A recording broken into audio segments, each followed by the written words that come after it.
तरीके से बात करें कट ऑफ की, तो इन 80 प्रश्नों में से आपका स्कोर साथियों 55 प्रश्नों तक का रहना चाहिए। मेरा मानना है साथियों, अगर इन 80 प्रश्नों में से 55 प्लस के आसपास अगर आप कर देते हैं तो आपका सिलेक्शन साथियों बहुत आराम से हो जाएगा। तो इस स्कोर को पाने के लिए थोड़ी सी मेहनत कर लीजिए साथियों। लगभग 1 घंटा लगेगा साथियों इस क्लास में, और 1 घंटे में आपको यह मालूम पड़ जाएगा कि इस बार आपका सिलेक्शन होगा या नहीं होगा। चलिए, तो पहला प्रश्न आपकी स्क्रीन पर आ चुका है कि निम्नलिखित में से कौन सी वर्तनी सही है। तो इसमें साथियों अगर बात करें अश्वत्थामा लिखा हुआ है, तो अश्वत्थामा साथियों किस प्रकार से लिखा जाता है, जैसे आपका साथियों ऑप्शन नंबर किस में लिखा हुआ है, यहां पर अगर बात करें ऑप्शन नंबर डी में लिखा हुआ है। तो इसमें साथियों अश्वत्थामा लिखा हुआ है, बिल्कुल करेक्ट आपका आंसर हो जाता है भाई, बहुत बढ़िया, वेरी गुड क्लास। अगर बात करें साथियों इस प्रकार से आएगा, देखिए ये हो गया अश, ये हो गया आपका वत, और ये हो गया थामा, ठीक है ना। तो कुल मिला के जैसे मैंने लिखा है ये आप लोग ध्यान रखेंगे। अब उसके बाद देखिए हथियार डाल देना, इस मुहावरे का साथियों मतलब क्या होता है, तो हथियार डाल देने का मतलब होता है हार मान लेना। सही जवाब आपका बी के साथ जाएगा। उसके बाद देखिए दो वर्णों के मेल को क्या कहा जाता है। देखिए आपके सिलेबस में भले ही संधि ना हो, लेकिन ये प्रश्न आपसे पूछा जा सकता है कि दो वर्णों के मेल को क्या कहा जाता है, संधि कहा जाता है। आंसर आपका डी के साथ जाएगा। उत्थान में कौन सा उपसर्ग है, ये आपसे पूछा जा रहा है। देखिए उत्थान की अगर संधि उपसर्ग की अगर बात करें, यहां पर क्या होगा कि उत्थान की अगर संधि विच्छेद करें तो उपसर्ग के रूप में साथियों क्या शब्द निकलेगा, उत निकलेगा, और उत में लगा होगा साथियों हलंत। अब तुम जाओ, ये कैसा वाक्य, ये देखिए इच्छावाचक वाक्य है, या विधिवाचक विधानवाचक वाक्य है, या आज्ञावाचक वाक्य है, संकेतवाचक वाक्य है। अब तुम जाओ, इसमें एक साथियों एक तरीके से इसमें आज्ञा दी जा रही है। अब तुम जाओ, तो ये कैसा वाक्य होगा साथियों, आज्ञावाचक वाक्य होगा। आंसर आपका सी के साथ। उसके बाद देखिए निम्नलिखित में से कौन सा स्त्रीलिंग शब्द है, आपसे पूछा जा रहा है साथियों, बताइए। देखिए धुआं कैसा है तो पुल्लिंग हो जाएगा, संध्या कैसी है तो ये आपका स्त्रीलिंग हो जाएगा, भत्ता कैसा है पुल्लिंग, धावा कैसा है साथियों पुल्लिंग। अब उसके बाद देखिए अगला प्रश्न आपकी स्क्रीन पर है कि 25 वर्ष पूरे होने के उपलक्ष्य में कल हमारा विद्यालय क्या मनाएगा। तो कुल मिला के आपसे ये पूछा जा रहा है कि 25 वर्ष साथियों जब होते हैं ना, तो उसको क्या कहा जाता है, उसको स्वर्ण जयंती कहा जाता है, उसको रजत क्रांति जयंती कहा जाता है, कांस्य जयंती, या हीरक जयंती कहा जाता है, बताइए। तो आप लोग ध्यान रखेंगे साथियों, 25 वर्ष पूरे होने पर रजत जयंती मनाई जाती है, और 50 वर्ष पूरे होने पर साथियों स्वर्ण जयंती मनाई जाती है। तो ये दोनों पॉइंट आप लोग ध्यान रखेंगे। उसके बाद देखिए अशुद्ध वाक्य साथियों इसमें से बताइए, 4 वाक्य आपके सामने है, अशुद्ध वाक्य बताइए कौन सा। देखिए अगर बात करें हाथी मोटा है तो कोई दिक्कत नहीं, बिल्कुल सही वाक्य है। हाथी मोटी है, या उसके बाद साथियों ये भोजन 10 आदमियों के लिए है, बिल्कुल सही, कोई दिक्कत नहीं। लड़के ने पत्र लिखा, कोई दिक्कत नहीं साथियों। हाथी मोटी नहीं होता है, हाथी मोटा होता है। हाँ, यहाँ पर हाथी की जगह अगर हथनी आ जाता, हथनी मोटी होती है, तो ये आपका बिल्कुल सही हो जाता। हथनी मोटी है, ये बिल्कुल सही हो जाता। तो कुल मिला के आपका भी आंसर अगर है ऑप्शन नंबर बी के साथ, तो बिल्कुल करेक्ट है। मुंह से निकली बात गुप्त नहीं रहती, इस वाक्यांश के लिए एक शब्द आपको बताना है, मतलब इसका अर्थ आपको बताना है। इस लोकोक्ति का अर्थ क्या होगा, बताइए। मुंह से निकली बात गुप्त नहीं रहती, यानी कि थोता चना बाजे घना तो नहीं, बड़ों के कान होते हैं आंखें नहीं, ये भी नहीं, ओटो निकली कोटो चढ़ी, ये साथियों बिल्कुल सही हो जाएगा। यानी कि मुंह से निकली बात गुप्त नहीं रहती, यानी कि होटो निकली कोठो चढ़ी, आंसर आपका सी के साथ जाएगा। यानी कि अगर साथियों मुंह से बात निकल गई है तो ये समझ लीजिए साथियों वो बात फैल जाएगी एक तरीके से, अगर गुप्त बात है वो। उसके बाद देखिए निजवाचक सर्वनाम का इसमें से साथियों उदाहरण कौन सा है, बताने की कोशिश करेंगे। साथियों मैं आपके लिए बहुत जल्द एक ऐसी क्लास लाने जा रहा हूं जिसमें साथियों एक क्लास होगी, और उस एक क्लास में साथियों हिंदी को पूरी तरीके से खत्म किया जाएगा। यानी कि अगर उस एकमात्र क्लास को आप देख लेते हैं तो आपके 20 प्रश्नों में से 20 प्रश्न आपके बहुत आराम से साथियों आ जाएंगे, ठीक है ना साथियों। तो उस क्लास का साथियों बहुत जल्द काम उस पर समझ लीजिए चल रहा है, और आप साथियों उस क्लास को जरूर देखिएगा। उसके लिए आप साथियों चैनल को सब्सक्राइब करके बेल आइकन पर क्लिक कर लीजिए, और डिस्क्रिप्शन में साथियों यानी कि मोर लिखा है, वहां पर जाकर एक और मोर होगा, वहां पर साथियों आपको एक व्हाट्सएप ग्रुप का लिंक मिलेगा, उसको साथियों आप लोग ज्वाइन कर लीजिएगा, ठीक है ना। तो क्लास आपको साथियों समय से मिल जाएगी वहां पर। यहां पर लिखा हुआ है निजवाचक सर्वनाम का उदाहरण साथियों किस विकल्प में है, बताइए। तो निजवाचक की अगर बात करें, निजवाचक में मैंने आपको बताया था कि अगर स्वयं शब्द आ जाए तो वो निजवाचक सर्वनाम होगा, अगर बात करें खुद अगर शब्द आ जाए तो वो साथियों निजवाचक शब्द होगा। तो आंसर अगर आपका ऑप्शन नंबर सी है तो बिल्कुल करेक्ट है। अलबत्ता शब्द में कौन सा उपसर्ग है, तो साथियों अगर अलबत्ता शब्द की संधि विच्छेद की जाए तो अलबत्ता की अगर बात करें, एक तो अल निकलेगा और एक बत्ता निकलेगा, तो अल क्या हो जाएगा साथियों, एक उपसर्ग का ही काम करेगा। उसके बाद देखिए साथियों, दुर उपसर्ग किस शब्द समूह में है, ये आपसे यहाँ पर साथियों पूछा जा रहा है। देखिए यहाँ पर अगर बात करें साथियों, यहाँ पर क्या आ गया, यहाँ पर तो दुष आ गया, एक तरीके से गलत हो जाएगा। दुर यहाँ पर आ रहा है, यहाँ पर नहीं हो जाए, ये भी गलत हो जाएगा साथियों। ये भी वाला नहीं हो सकता साथियों। दुरावस्था में दुर उपसर्ग है और दुर्दशा में साथियों दुर उपसर्ग है, तो आंसर आपका जो जाएगा वो ऑप्शन नंबर ए के साथ जाएगा। विलोम की अगर बात करते हैं साथियों, आपसे पूछा जा रहा है यहाँ पर कि कठिनाई का विलोम क्या होगा, बताइए। तो कठिनाई का विलोम साथियों क्या होता है, सरलता होता है। आंसर आपका ए हो जाएगा। उसके बाद देखिए स्त्रीलिंग की अगर बात करें, कौन सा शब्द साथियों स्त्रीलिंग है, बताइए। मित्र कैसा है तो पुल्लिंग हो जाएगा, अध्याय कैसा है पुल्लिंग हो जाएगा, उपहार कैसा है पुल्लिंग हो जाएगा, सूचना के साथ साथियों कैसी का इस्तेमाल आएगा, यानी कि सूचना कैसी है, तो ये आपका साथियों स्त्रीलिंग शब्द हो जाएगा। चलिए मिलावट शब्द की अगर बात करें, तो मिलावट में अगर बात करें, आवट साथियों एक प्रत्यय के रूप में साथियों आएगा। आंसर आपका डी के साथ जाएगा। वादी वादी युग्म के सही अर्थ भेद का चयन आपको करना है। यानी कि वादी का मतलब क्या होता है और वादी का मतलब क्या होता है, तो वादी का मतलब साथियों गरिष्ठ पे भोजन नहीं होता है। अगर बात करें वक्ता होता है साथियों, और वादी का मतलब लेकिन भोजन नहीं होता है। तो यहाँ पर साथियों अगर बात करें, वादी का मतलब वक्ता होता है और वादी का मतलब साथियों अजीर्ण होता है। तो राइट आंसर आपका जो जाएगा वो ऑप्शन नंबर सी के साथ जाएगा, और जिनका आंसर यहाँ पर सी है तो बिल्कुल करेक्ट है। उसके बाद देखिए सर्प मेघ हरण किस शब्द के अनेकार्थी हैं, तो ये किसके साथियों अनेकार्थी हैं, ये सारंग शब्द के अनेकार्थी हैं। सही जवाब आपका जाएगा ए के साथ। मुझसे उठा नहीं गया, इस वाक्य में आपसे पूछा जा रहा है कौन सा वाच्य है, बताइए। देखिए अगर किसी भी साथियों वाक्य आपका नेगेटिव हो, नकारात्मक वाक्य हो, और उस वाक्य में साथियों से भी लगा हो, तो वो वाक्य कैसा होगा साथियों, हमेशा भाववाच्य होगा। जैसे कि मोहन से चला नहीं जाता, तो यहाँ पर से भी आ गया है और ये नकारात्मक वाक्य भी है। उससे कूदा नहीं जाता, तो से भी आ गया है और नकारात्मक वाक्य भी है। तो ऐसा वाक्य अगर आपको दिखता है साथियों, तो भाववाच्य आपको लगाना होगा। उसके बाद देखिए अगले नंबर का प्रश्न आपकी स्क्रीन पर है, बताइए। ऐसा व्यक्ति जिसके आने का दिन और समय पहले से निश्चित नहीं होता है, तो उनको क्या कहा जाता है, देखिए मेहमान कहते हैं साथियों, और मेहमानों को ही कहा जाता है अतिथि। यानी कि अतिथि साथियों बिना बुलाए बिना बताए आते हैं। तो राइट आंसर आपका अगर है ऑप्शन नंबर सी के साथ, तो बिल्कुल करेक्ट है। उसके बाद देखिए साथियों उर्मी और वीची का पर्यायवाची शब्द आपसे पूछा जा रहा है, बताइए। तो उर्मी और वीची की अगर बात करें, तो ये तो साथियों लहर के पर्यायवाची है। किसके पर्यायवाची है, लहर के पर्यायवाची है। सही जवाब आपका जाएगा सी के साथ। चलिए अब उसके बाद देखिए साथियों, अब 20 प्रश्न तो आपने यहाँ पर देख लिए हिंदी के। अब 20 क्वेश्चन साथियों देखेंगे सामान्य ज्ञान के, और ये एकदम साथियों टॉप लेवल के क्वेश्चंस होंगे जो आपके एग्जाम में आपसे पूछे जाएंगे। और उसके बाद साथियों ऐसे बेस्ट कॉन्सेप्ट देखेंगे मैथ और रीजनिंग के, तो ये समझ लीजिए साथियों डायरेक्ट आपके एग्जाम में आपको देखने को मिलेंगे। तो चैनल को साथियों आप सभी लोग सब्सक्राइब करके बेल आइकन पर क्लिक कर लीजिए, ठीक है ना। और वीडियो को लाइक करके एक प्यारे से कमेंट के माध्यम से आप लोग बता देंगे कि क्लास आपको कैसी लग रही है, वीडियो आपको साथियों कैसी लग रही है। तो पहला प्रश्न आपकी स्क्रीन पर है कि खजुराहो का मंदिर साथियों कहां पर है, तो ये तो मध्य प्रदेश में है। कहां पर साथियों, मध्य प्रदेश में है। उसके बाद देखिए निम्नलिखित में से किन पहाड़ियों पर उष्ण कटिबंधीय सदाबहार वन पाए जाते हैं, तो कहां पर पाए जाते हैं साथियों, शिवलिक की पहाड़ियों पर पाए जाते हैं। सही जवाब आपका बी के साथ। वायुमंडल में दैनिक मौसम परिवर्तन निम्न में से किसमें अधिक होता है, देखिए मान लीजिए ये साथियों क्या है, ये पृथ्वी है, और पृथ्वी की जो सबसे लगी हुई परत है साथियों, इस परत को क्या कहा जाता है, इस परत को कहा जाता है साथियों शोभ मंडल।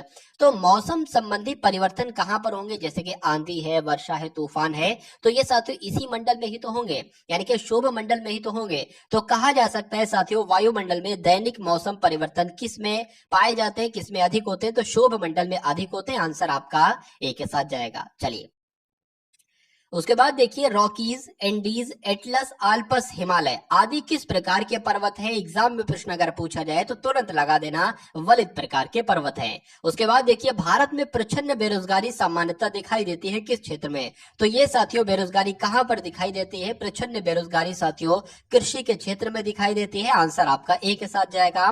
भारतीय अर्थव्यवस्था को सबसे अच्छे ढंग से किन शब्दों में व्यक्त किया जा सकता है, तो किसकी बात चल रही है साथियों, मिश्रित अर्थव्यवस्था की बात चल रही है। यानी कि भारतीय अर्थव्यवस्था को, जो भारत की अर्थव्यवस्था है ना साथियों, वो कैसी अर्थव्यवस्था है, वो साथियों मिश्रित अर्थव्यवस्था है, ये आप लोग ध्यान रखेंगे। सार्वजनिक वितरण प्रणाली का लक्ष्य क्या होता है साथियों, गरीबों को खाद्य सुरक्षा उपलब्ध कराना, तो ये बिल्कुल लक्ष्य होता है। जमाखोरों और काला बाजारी को रोकना ये भी साथियों लक्ष्य है। व्यापारियों द्वारा अधिक मूल्य लिए जाने पर से रोक लगाना ये भी साथियों लक्ष्य है। ये सारे के सारे साथियों सार्वजनिक वितरण प्रणाली के ही लक्ष्य है, इसलिए आंसर आपका जो जाएगा वो ऑप्शन नंबर डी के साथ जाएगा। उसके बाद देखिए, संविधान के किस संशोधन अधिनियम के द्वारा 6 से 14 वर्ष के सभी बच्चों के लिए शिक्षा के अधिकार को एक मौलिक अधिकार साथियों बना दिया गया है। तो वो कौन सा साथियों संशोधन था? तो आप लोग ध्यान रखेंगे साथियों, 86वां संविधान संशोधन था, जिसके तहत 6 से 14 वर्ष के तक के सभी बच्चों के लिए साथियों शिक्षा का अधिकार दिया गया और इस अधिकार को एक मूल अधिकार बना दिया गया। आंसर आपका सी के साथ जाएगा। चलिए, उसके बाद देखिए, दल बदल से संबंधित प्रावधान किस अनुसूची में रखे गए हैं? तो ये तो साथियों 10वीं अनुसूची में रखे गए हैं। राइट आंसर आपका डी के साथ। उच्च न्यायालय के न्यायाधीश किस आयु तक अपना पद धारण कर सकते हैं? तो साथियों हाईकोर्ट की यहाँ पर बात की गई है, 62 वर्ष तक आप लोग ध्यान रखेंगे अपना पद धारण कर सकते हैं। आंसर आपका सी के साथ जाएगा। संविधान में मौलिक कर्तव्यों की प्रेरणा किस देश के संविधान से ली गई है? तो साथियों आपको ध्यान रखना है, रूस से ली गई, यानी कि पूर्व सोवियत संघ से ली गई है। सही जवाब आपका ऑप्शन नंबर सी के साथ जाएगा। चलिए, डिस्कवरी ऑफ इंडिया साथियों किसने लिखी? तो ये पंडित जवाहरलाल नेहरू की साथियों एक तरीके से पुस्तक है, डिस्कवरी ऑफ इंडिया इस पुस्तक का नाम है। आंसर आपका ए के साथ जाएगा। सयादवाद की अगर बात करें साथियों, सयादवाद भी लिखा हो सकता है। तो यहाँ पर अगर बात करें सयादवाद किस धर्म के दर्शन का मूल आधार है? तो जैन धर्म के साथियों दर्शन का मूल आधार है। आंसर आपका जाना चाहिए ऑप्शन नंबर ए के साथ। और अशोक के किस शिलालेख में उसकी कलिंग विजय का वर्ण किया गया है? तो साथियों 13वें शिलालेख में उसकी कलिंग विजय का वर्ण किया गया है। आंसर आपका डी के साथ जाएगा। सल्तनत कालीन किस सुल्तान ने सबसे पहले किसानों पर सिंचाई कर और ब्राह्मणों पर जजिया कर लगाया था? तो किसकी बात चल रही है साथियों? फिरोज शाह तुगलक ने यह काम किया था। आंसर आपका जाएगा ऑप्शन नंबर सी के साथ। चलिए, उसके बाद देखिए, मीनाक्षी मंदिर साथियों कहां पर स्थित है? तो ये तो तमिलनाडु में स्थित है। और मदुरई साथियों कहां पर है? ये तमिलनाडु में ही स्थित है। कठपुतली किस राज्य का साथियों एक नृत्य है? तो कठपुतली कहाँ का नृत्य है? आप लोग ध्यान रखेंगे साथियों, राजस्थान का एक नृत्य है। आंसर आपका जाएगा ऑप्शन नंबर ए के साथ। उसके बाद देखिए, भारत सरकार के द्वारा दिया जाने वाला सर्वोच्च पुरस्कार कौन सा है? क्या पंडित जवाहरलाल नेहरू अंतर्राष्ट्रीय पुरस्कार है? तो मैं कहूंगा नहीं। इंदिरा गांधी अंतर्राष्ट्रीय पुरस्कार भी नहीं है साथियों, और गांधी शांति पुरस्कार भी नहीं है। क्यों? क्योंकि भारत रत्न को कहा जाता है एक तरीके से भारत सरकार के द्वारा दिया जाने वाला सर्वोच्च पुरस्कार साथियों जो है वो भारत रत्न है। और भारत रत्न इन 3 ऑप्शन में नहीं लिखा है, इसलिए सही जवाब आपका जो होगा वो ऑप्शन नंबर डी के साथ जाएगा। लेडी विद द लैम्प किसे उपनाम साथियों दिया गया है? यानी कि किसका एक उपनाम है लेडी विद द लैम्प? तो किसको कहा जाता है? फ्लोरेंस नाइटिंगेल को कहा जाता है। आप लोग ध्यान रखेंगे। आंसर आपका जो जाएगा वो ऑप्शन नंबर सी के साथ जाएगा। किसी एक सामान्य व्यक्ति के रक्त का स्तर साथियों क्या होता है बताइए? तो क्या होता है? आप लोग ध्यान रखेंगे, 7.35 से लेकर साथियों 7.45 होता है। या अगर आपके एग्जाम में साथियों प्रश्न आए तो आप ध्यान रखेंगे इस ऑप्शन को जो मैंने आपको साथियों बताया है। तो अब साथियों यहाँ पर आप लोग रीजनिंग के ऐसे 20 क्वेश्चंस देखेंगे जो आपके एग्जाम में साथियों आपको देखने को मिलेंगे। तो सभी क्वेश्चन साथियों बहुत ध्यान से आप लोग देखेंगे और सभी कॉन्सेप्ट को बहुत ध्यान से समझेंगे। यहाँ पर अगर बात करें, यदि एक दर्पण को इन रेखा पर रखा जाता है, यानी कि ये आप जो देख रहे हैं ना, ये एक तरीके से साथियों दर्पण है। तो दी गई उत्तर आकृति में से कौन सी उत्तर आकृति का सही प्रतिबिंब करेंगे? यानी कि मान लीजिए अगर ये आईना है ना, तो ये आकृति इस आईने पर साथियों कैसे दिखेगी? मैं आपको बता चुका हूं। मान लीजिए साथियों ये आईना है और यहाँ पर ए लिखा हुआ है, तो ये आईने पर साथियों कैसे दिखेगा? ये ऐसे ही दिखेगा। अगर मान लेते हैं साथियों यहाँ पर लिखा हुआ है पी लिखी हुई है, तो ये आईने पर कैसे दिखेगी? इस प्रकार से दिखेगी। तो जिसका मुंह साथियों दाईं तरफ होता है आईने में, उसका मुंह बाईं तरफ दिखता है। ये बात आपको साथियों ध्यान रखना है। जैसे कि यहाँ पर अगर बात करें ना, मछली का मुंह बाईं तरफ है, तो आईने की अगर बात करें, आईने में साथियों मछली का मुंह दाईं तरफ होना चाहिए। तो दाईं तरफ इधर नहीं है और उसके अलावा इधर नहीं है, तो ये साथियों ए भी नहीं हो सकता और डी भी नहीं हो सकता। आईने का मुंह साथियों किधर होना चाहिए? दाईं तरफ होना चाहिए। इसमें दाईं तरफ है, इसमें दाईं तरफ है। अगर चाकू की बात करें तो चाकू का निशान भी साथियों बाईं तरफ है, तो बाईं तरफ नहीं, आईने में साथियों दाईं तरफ होना चाहिए। तो दाईं तरफ इसमें नहीं है, तो इसमें है साथियों। यही आपका सही जवाब हो जाएगा, यानी कि आंसर आपका जो जाएगा वो ऑप्शन नंबर सी के साथ जाएगा। अब उसके बाद देखिए साथियों, अगले नंबर का प्रश्न आपकी स्क्रीन पर है कि निम्न समीकरण किसी पद्धति पर आधारित है? आपको बताना है। जिस प्रकार से 4 9 3 6 क्या बना है? 6493 बना है। उसी प्रकार 2818 साथियों क्या बना है, 8281 बना है साथियों। उसी प्रकार से 3857 क्या बनेगा, आपसे पूछा जा रहा है। देखिए यहाँ पर अगर बात करें, इतना मुझे पढ़ के समझ में आ गया इतनी देर में कि जो यहाँ पर नंबर लिखे ना वही नंबर यहाँ पर लगे, बस थोड़ा सा आगे थोड़ा सा पीछे करके हो गया। देखिए अब बात करें अगर साथियों, देखिए सबसे शुरू का नंबर पता क्या है, जो सबसे अंत का नंबर वो सबसे शुरू का नंबर हो गया। यहाँ पर देखिए 8 सबसे अंत का है, सबसे शुरू में हो गया है, तो यहाँ पर साथियों 7 आ जाएगा, सबसे अंत का है, सबसे शुरू में आ जाएगा। उसके बाद अगर बात करते हैं साथियों, जो पहला नंबर है ना वो दूसरे नंबर पर आया है, तो ये अब साथियों 3 यहाँ पर आ जाएगा। तीसरे नंबर पर कौन आया है, जो दूसरे नंबर का है, तो साथियों क्या तीसरे नंबर पर जो दूसरे नंबर का यानी कि दूसरे नंबर का 8 है, तो 8 आ जाएगा। अब बचा क्या साथियों, 5 बचा, तो 5 आ जाएगा, यानी कि 7385 आपका बिल्कुल सही जवाब हो जाएगा। और 7385 कौन से ऑप्शन में लिखा हुआ है, तो ऑप्शन नंबर बी में लिखा हुआ है। तो जिनका आंसर यहाँ पर ऑप्शन नंबर बी है तो बिल्कुल करेक्ट है। अब उसके बाद देखिए साथियों, अगले नंबर का क्वेश्चन आपके स्क्रीन पर है कि दी गई श्रृंखला के खाली स्थानों को कौन से अक्षरों का सेट क्रम में रखने पर पूरा करेगा। देखिए और बताइए साथियों सही जवाब आपका क्या होगा। यहाँ पर एक साथियों मिसिंग है, यहाँ पर ये डैश मैंने आपको बना दिया, ठीक है ना। तो अगर बात करें dash ONPM dash N PMO dash PMON और डैश, यहाँ पर आपको बताना है क्या आएगा, बताइए। देखिए यहाँ पर अगर बात करें 1 2 3 4 5 6 7 8 9 10 11 12 13 14 15 16, यानी कि 16 है साथियों। तो मेरे हिसाब से साथियों यहाँ पर 4 4 का पेयर बनना चाहिए। तो देख लेते साथियों, 1 2 3 4 एक पेयर हो गया, 1 2 3 4 एक पेयर हो गया, और 1 2 3 4 एक पेयर हो गया। अब अंत शुरू में देखिए MON आ रहा है, MO तो है, N नहीं है तो N बना दिया, MON है ना तो O यहाँ पर बन जाएगा, यहाँ पर साथियों M बन जाएगा। अब बनेगा क्या, MONP पूरा ये होगा, MONP यहाँ पर भी, MONP यहाँ पर भी, MON है, P नहीं है, P लिख दिया। अब देखिए आपने पेन से कौन कौन से साथियों लेटर लिखे, आपने M लिखा है, आपने O लिखा है, आपने साथियों MN लिखा है और P लिखा है। तो MONP साथियों कौन से ऑप्शन में है, ये तो ऑप्शन नंबर डी में है। तो यही आपका बिल्कुल सही जवाब हो जाता भाई, बहुत बढ़िया, वेरी गुड क्लास। तो साथियों आप लोग अगर चाहते हैं एग्जाम को आप क्रैक करना चाहते हैं, एसएससी जीडी में एक फाइनल सीट आप लेना चाहते हैं, जिस पोस्ट प्रेफरेंस में आपने सबसे पहली पोस्ट भरी थी, अगर आप वो साथियों पोस्ट लेना चाहते हैं इस साल इस वैकेंसी में, तो मैं कहूंगा साथियों अपने एग्जाम तक, जब भी आपका एग्जाम है, ये डेली मॉक टेस्ट देखिएगा। 80 प्रश्नों का डेली मॉक टेस्ट साथियों मैं आपके लिए डालता हूं, और कुछ मॉक टेस्ट साथियों मैं आपके लिए करवा भी चुका हूं, वो मैं आपको बता दूंगा कहां से आप देख पाएंगे।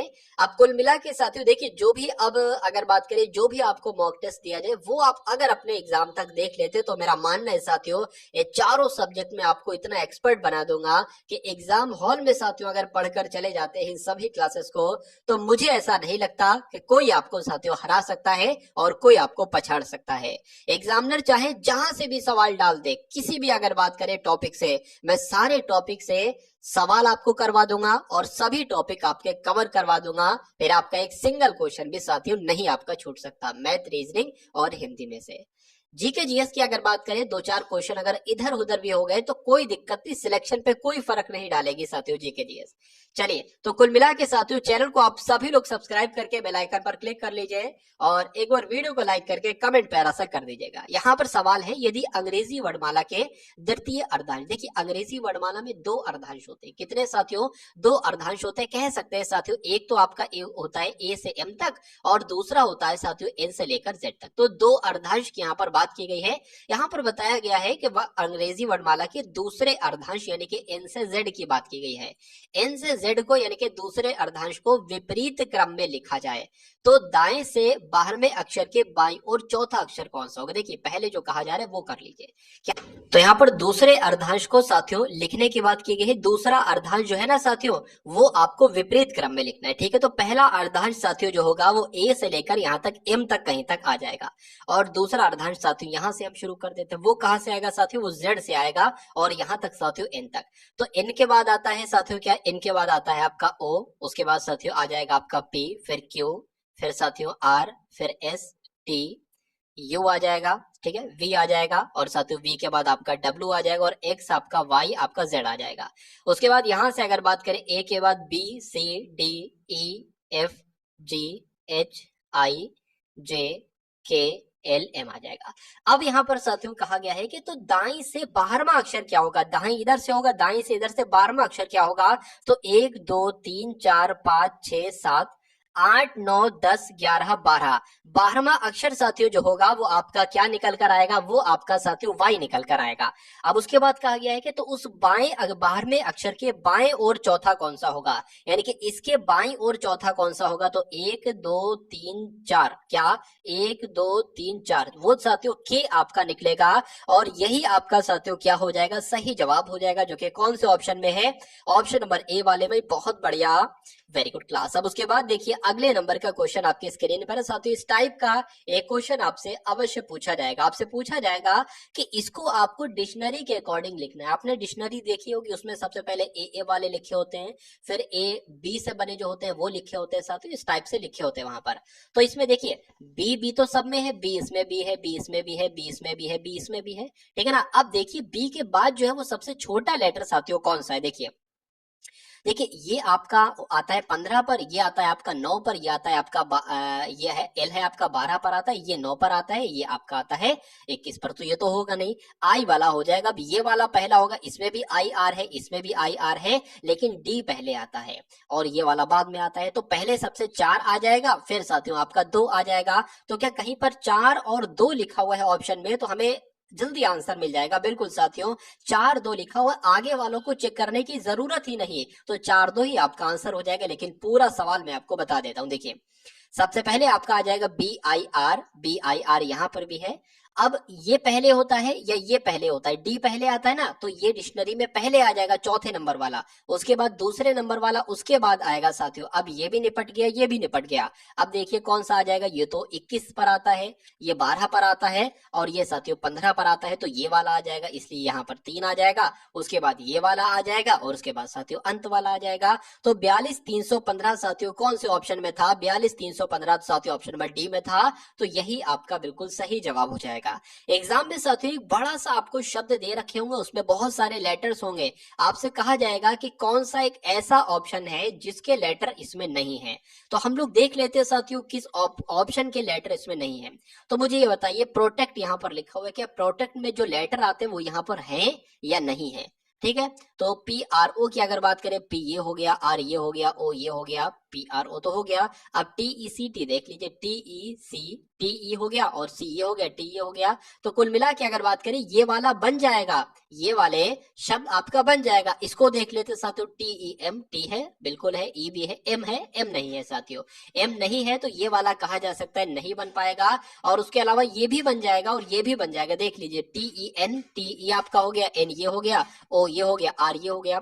ट्रेट की अगर बात करें, टी आर ई आपका साथियों, टी ये हो गया, आर ये हो गया, ई ये हो गया साथियों, और ए ये हो गया और टी ये हो गया। तो कुल मिला के अगर बात करें बी वाले जो लेटर्स हैं वो नहीं बन पाएंगे, तो वही आपका बिल्कुल सही जवाब हो जाता है।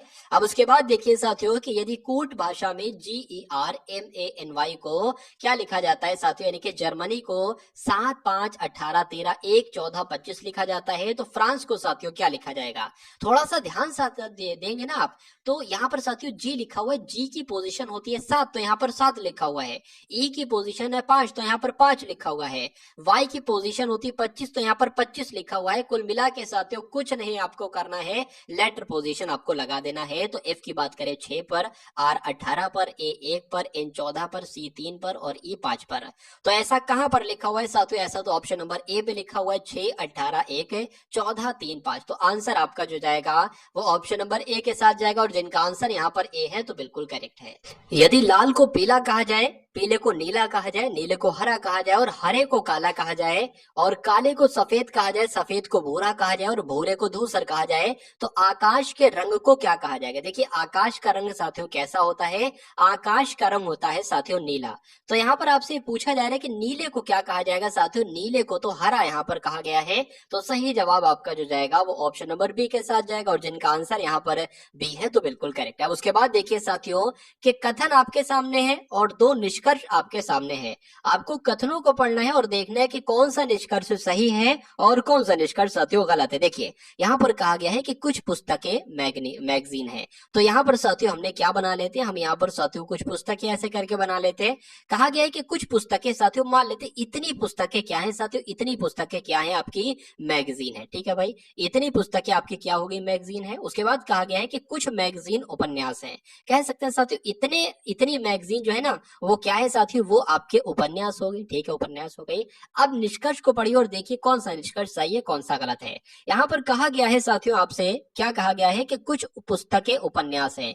पुस्तकें ये हैं और उपन्यास ये है, तो दूर दूर तक साथियों कोई रिश्ता नहीं। लेकिन हाँ, ये कहा जाता कि कुछ पुस्तकें मैगजीन है तो सही हो जाता। कहा जाता कि कुछ मैगजीन पुस्तकें हैं तो सही हो जाता। कहा जाता कि कुछ मैगजीन उपन्यास है तो सही हो जाता। और कहा जाता कुछ उपन्यास मैगजीन है तो सही हो जाता। लेकिन ये कहा जाए कि कुछ पुस्तकें उपन्यास है तो ये आपका गलत हो जाएगा। तो पहला वाला तो आपका गलत हो जाता है। अब अगर बात करें साथियों कुछ उपन्यास पुस्तकें हैं तो ये भी तो गलत है ना। कुछ उपन्यास भी पुस्तकें कहाँ है, उपन्यास कहाँ पुस्तकें कहाँ, तो ये भी आपका साथियों गलत हो जाता है। तो अगर बात करें 49वें नंबर का सही जवाब जो होगा, ना तो निष्कर्ष 1 और ना ही निष्कर्ष 2 अनुसरण करता है, ये आपको लगाना होगा एग्जाम में। उसके बाद देखिए साथियों फिर से एक कथन वाला प्रश्न यहाँ पर आ चुका है। आपसे कहा जा रहा है कि सभी पाइप सभी लैंप पोल है क्या। यहाँ पर साथियों हम लोग क्या बना लेते हैं, यहाँ पर हम लोग लैंप बना लेते हैं। कहा जा रहा है साथियों सभी लैंप, तो हम देख लेते हैं साथियों ये सभी लैंप आपके क्या हो गए, सभी लैंप आपके पोल हो गए। ठीक है, कुछ पोल पाइप है, मान लेते हैं इतने पोल जो है साथियों वो क्या है, इतने पोल आपके क्या हो जाएंगे साथियों, पाइप हो जाएंगे। अब निष्कर्ष को पढ़िए साथियों, निष्कर्ष में लिखा हुआ है कि कुछ लैंप पाइप है। क्या लिखा हुआ है, कुछ लैंप पाइप है। तो लैंप तो ये है और पाइप ये है, ये गलत हो जाएगा। अगर ये कहा जाता है कि कुछ पोल पाइप है तो सही लगा देते, लेकिन ये गलत है।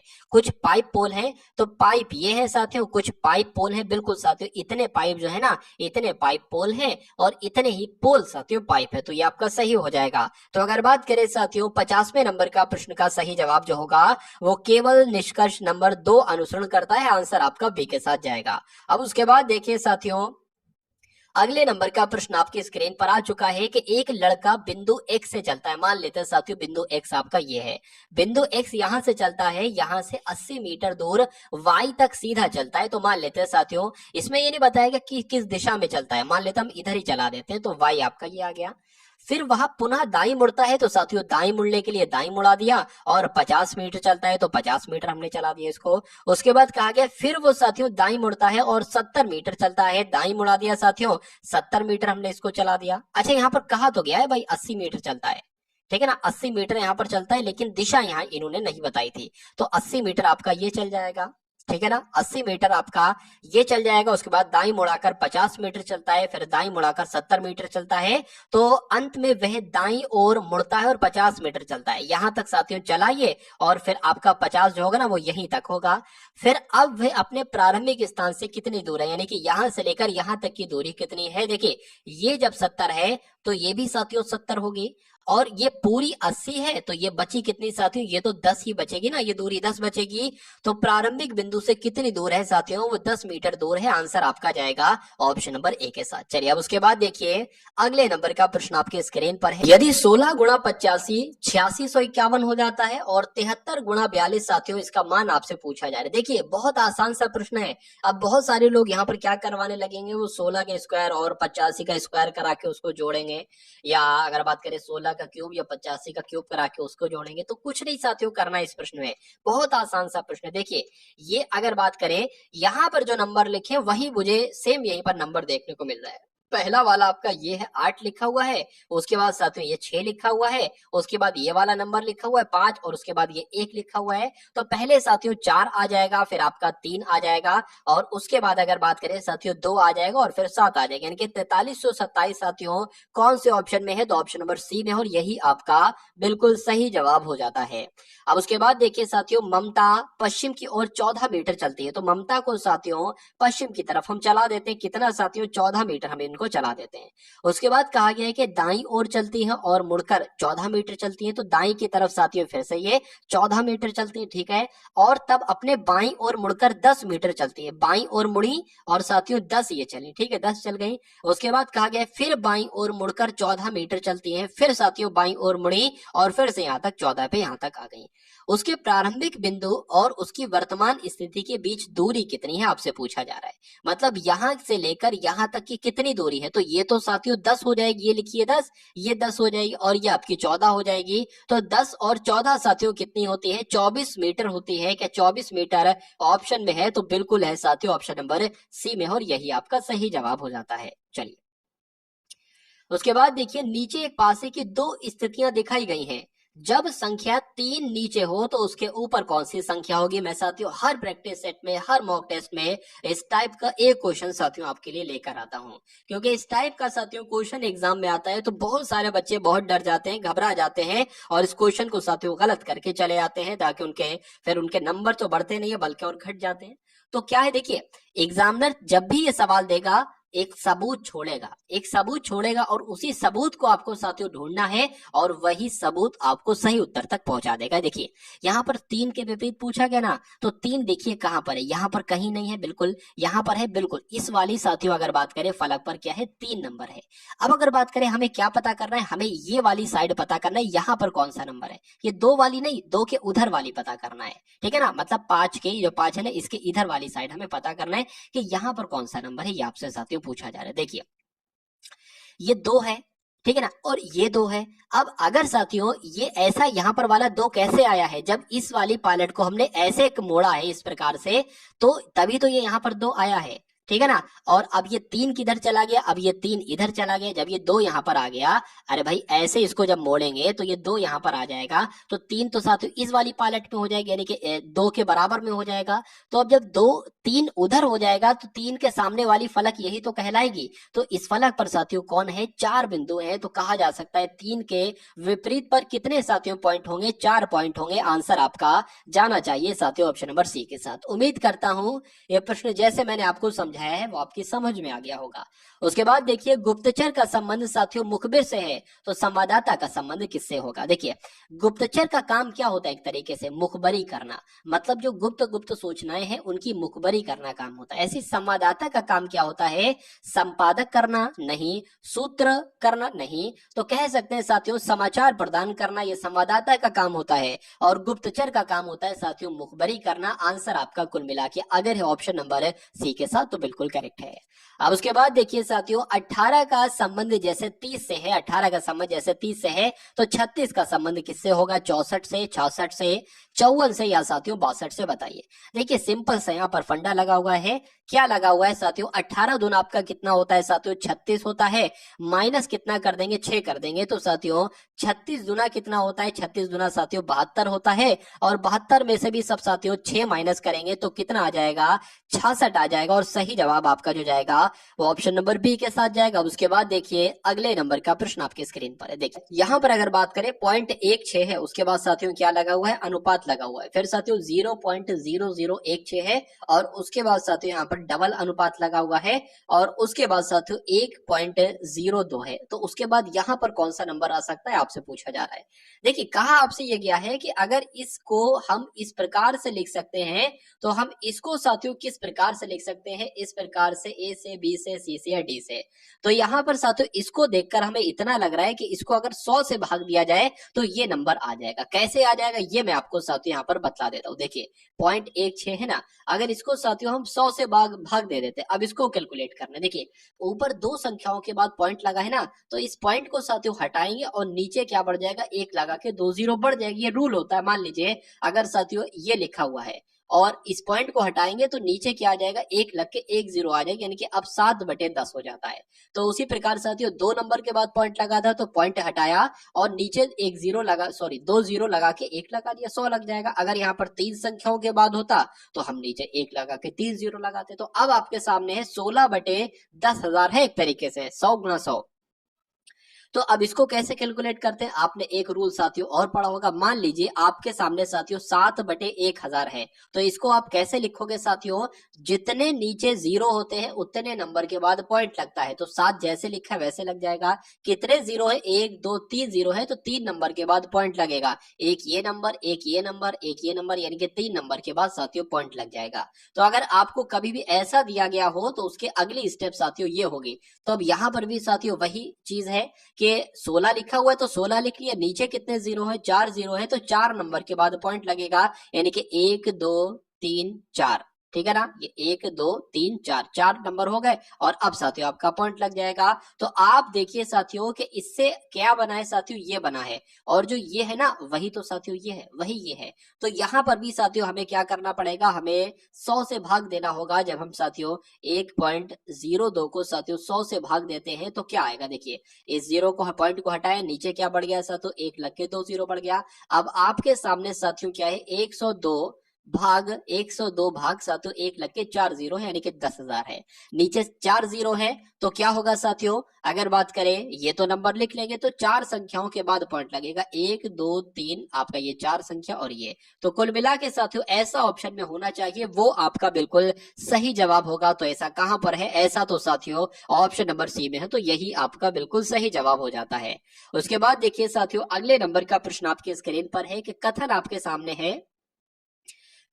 सामने है कि वित्तीय कंपनियां खराब प्रबंधन के कारण खत्म हो जाती हैं, यानी कि कुछ कंपनियां, जो वित्तीय कंपनियां है ना, ये अपने खराब प्रबंधन की वजह से खत्म हो जाती हैं, बंद हो जाती हैं। तो निष्कर्ष आपको बताना है कौन सा सही है। देखिए यहाँ पर अगर बात करें साथियों कि अच्छा प्रबंधन भी वित्तीय कंपनियों को सफलतापूर्वक नहीं चला सकता, ऐसा क्यों होगा। अगर अच्छा प्रबंध रखोगे तो वित्तीय कंपनियां चलती जाएंगी, अच्छे से चलेंगी। तो ये तो साथियों गलत लिखा है, क्योंकि यहाँ पर लिखा हो कि अच्छा प्रबंधन करोगे तब भी कंपनियां नहीं चल पाएंगी, तो ये तो गलत है। उचित प्रबंधन, दूसरा कहता है उचित प्रबंधन वित्तीय कंपनियों के विकास में सहायक हो सकता है। बिल्कुल साथियों, अगर ठीक ठाक प्रबंध रखोगे तो कहा जा रहा है वित्तीय कंपनियों के विकास में सहायक हो सकता है, बिल्कुल ये सहायक होगा। तो दूसरा वाला आपका बिल्कुल सही हो जाएगा। तो यहाँ पर कहां पर लिखा हुआ है कि केवल दूसरा वाला निष्कर्ष सही है, ऐसा ऑप्शन नंबर डी में लिखा हुआ है, और यही आपका बिल्कुल सही जवाब हो जाता है। अब उसके बाद देखिए साथियों कथन आपके सामने है और है एक है कि सोहन एक अच्छा खिलाड़ी है। ठीक है, सोहन जो है ना एक अच्छा खिलाड़ी है।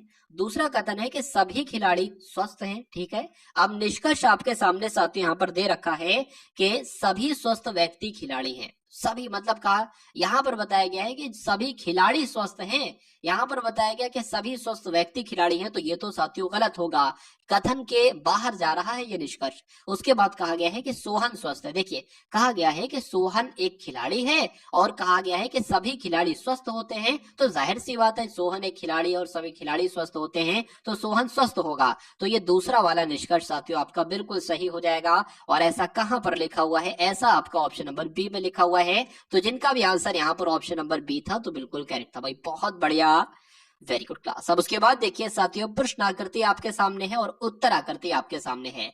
अगर बात करते हैं साथियों इस छवि से ये छवि बन जाती है, तो इस छवि से साथियों कौन सी छवि बनेगी, ये वाली, ये वाली, ये वाली या ये वाली। थोड़ा सा ध्यान से देखेंगे साथियों आप लोग, यहाँ पर क्या कर दिया गया, यहाँ पर साथियों एक तरीके से ये तीर है, ये अलग टाइप का तीर है और ये अलग टाइप का तीर है। ठीक है ना, तो कुल मिला के देखियो ये भी एक तरीके से अगर बात करें यहाँ पर देखिए बस इसको क्या किया गया, अगर ये ऐसा है ना तो इसको ऐसे कर दिया गया, यानी कि दाईं की तरफ साथियों घुमा दिया गया है। तो पहले तो ये जो होगा इसको भी साथियों दाईं की तरफ हमें घुमाना होगा। अब हम देखेंगे कि कोई चित्र ऐसा है जो इस टाइप से दाईं की तरफ साथियों घुमा हुआ है, ये होगा नहीं, ये होगा, ये तो वैसा ही है, सेम वैसा ही है। ये साथियों दाईं की तरफ घुमा है, ये आपका बाईं की तरफ घुमा है। और यहाँ पर एक बात नोटिस करेंगे, जैसे कि ये तीर है ना उसी टाइप की ये तीर है, तो इन तीरों से जब ये तीर बनता है तो इन तीरों से भी साथियों इसी टाइप का तीर बनेगा। तो ये कहां पर है, ये तो ऑप्शन नंबर सिर्फ सी में है, और जिनका आंसर यहां पर सी है तो बिल्कुल करेक्ट भाई, बहुत बढ़िया, वेरी गुड क्लास। तो साथियों आपने हिंदी के देख लिए 20 प्रश्न, सामान्य ज्ञान के लिए देख लिए 20 प्रश्न, और उसके अलावा साथियों आप यहाँ पर देख पा रहे हैं कि अब मैथ के क्वेश्चंस देखेंगे, क्योंकि 20 क्वेश्चन हमने रीजनिंग के भी देख लिए। ठीक है ना, देखिए साथियों मैं आपको बता देता हूँ, एक क्लास में आप सभी के लिए लाऊंगा हिंदी की, उसमें पूरी हिंदी कंप्लीट कर देंगे। मेरा मानना है साथियों कि अगर उस एक क्लास को आप देख लोगे बहुत शानदार तरीके से, तो हिंदी में 20 में से 20 प्रश्न आप बिल्कुल सही कर पाओगे, क्योंकि हिंदी है उसकी गारंटी मैं ले सकता हूं, क्योंकि वो हर एक टॉपिक में आपको कंप्लीट करवा दूंगा सिलेबस के अकॉर्डिंग जो आपसे एग्जाम में साथियों पूछा जाता है। उसके अलावा एक क्लास में लाऊंगा मैथ की, मैराथन क्लास होगी, लंबी जाएगी। एक क्लास में लाऊंगा साथियों रीजनिंग की, वो भी लंबी जाएगी। और एक क्लास में लाऊंगा साथियों आपके सामान्य ज्ञान की, और एक क्लास आपके लिए लाऊंगा साथियों करंट अफेयर की। ये लगभग साथियों 5 मैराथन आपके लिए होगी। उम्मीद करता हूं इन 5 मैराथन में से आपका मैक्सिमम पेपर साथियों यहीं से आ जाएगा, ठीक है ना। और उस हर एक मैराथन में साथियों हर एक टाइप का क्वेश्चन होगा, जैसे कि मैथ की मैराथन होगी तो हर टाइप का क्वेश्चन उसमें ही कंप्लीट करवा दूंगा। और बाकी ये मॉक टेस्ट तो आपका चल रहा है, तो अगर इतना साथियों आप कर लेते हैं तो मुझे ऐसा लगता है कि तैयारी आपकी बहुत मजबूत हो जाएगी।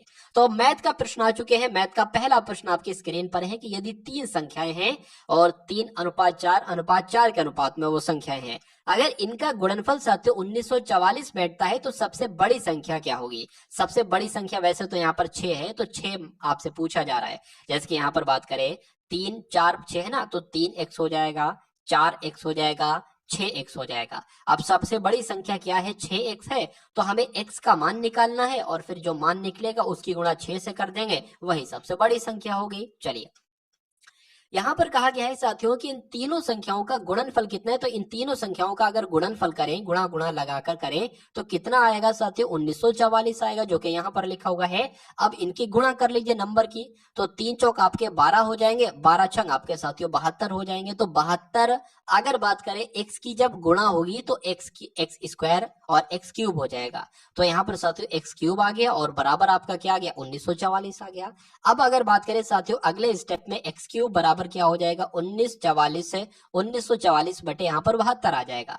6 से कट करने की कोशिश करते हैं, 6 कम 6, 6 दूना 12 हो जाएगा, और 6 यहाँ आपका 18 हो जाएगा, 6 दूना 12 हो जाएगा, 6 चौक आपका 24 हो जाएगा। अगर बात करें 6 दूना आपका साथियों 12 हो जाएगा, 6 कम 6 पंजे आपका 30 हो जाएगा साथियों, 6 चौक आपका 24 हो जाएगा। 2 से कट करेंगे साथियों क्या आ जाएगा आपका यहाँ पर 27 आ जाएगा। तो कुल मिला के साथियों अगर बात करें x क्यूब बराबर अगर साथियों 27 है, तो क्या आएगा साथियों x बराबर आपका आएगा साथियों 3 कैसे आएगा, मान लीजिए साथियों मैं आपको बतला देता हूं कि अगर x स्क्वायर बराबर साथियों क्या है 4 है, तो x बराबर क्या आएगा साथियों 2 आएगा। यहां पर वो संख्या आती है जैसे कि ये इसका स्क्वायर है, यानी कि 2 का स्क्वायर 4 है। अगर यहाँ पर साथियों 9 होता तो यहाँ पर 3 आता, क्यों, क्योंकि ये किसका स्क्वायर है, तो ये 3 का स्क्वायर है। तो कुल मिला के साथियों x बराबर अब हमें पता चल गया ना कितना है, 3 है। और यहाँ पर 6x का मान आपसे पूछा जा रहा है, सबसे बड़ी संख्या 6x है ना, तो जब x बराबर 3 है तो 6x बराबर साथियों कितना हो जाएगा 18 हो जाएगा। तो 18 आपके प्रश्न का बिल्कुल सही जवाब हो जाएगा।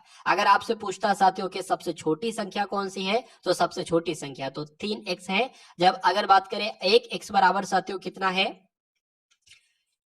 यहाँ पर सॉरी 3 है, ये हो गया 1x बराबर कितना है 3 है, तो 3x बराबर साथियों कितना हो जाएगा 9 हो जाएगा। तो ये सारी की सारी बातें साथियों आपको यहाँ पर ध्यान रखनी है। अब उसके बाद देखिए अगले नंबर का प्रश्न आपकी स्क्रीन पर है।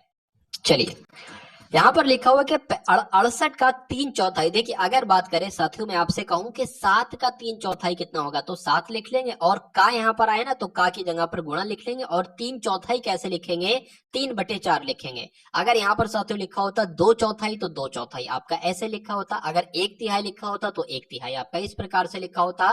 तो ये भी छोटी छोटी चीजें आपको मालूम होना चाहिए। 68 का 3/4 कहा गया ना, तो 68 लिखा, का की जगह पे साथियों गुणा आ जाएगा, 3/4 कहा गया है तो 3/4 लिख लिया।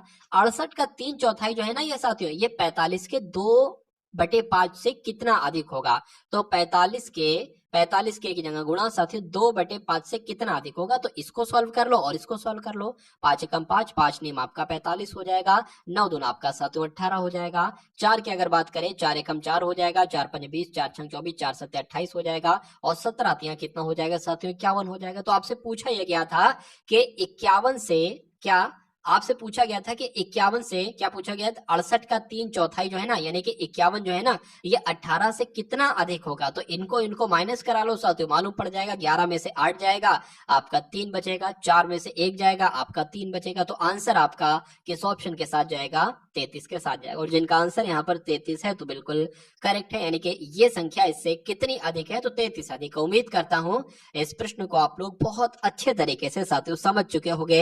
यदि 15 गुणा 12 रूट x साथियों, यहाँ पर बटा है एक तरीके से लगा हुआ, ठीक है ना, और इसके बराबर साथियों क्या है, बराबर यहाँ पर आपका 5 है, तो गुणा 15 गुणा 12 रूट x बटे 8 गुणा 5 बराबर 5 है। तो x का मान साथियों आपसे यहाँ पर पूछा जा रहा है।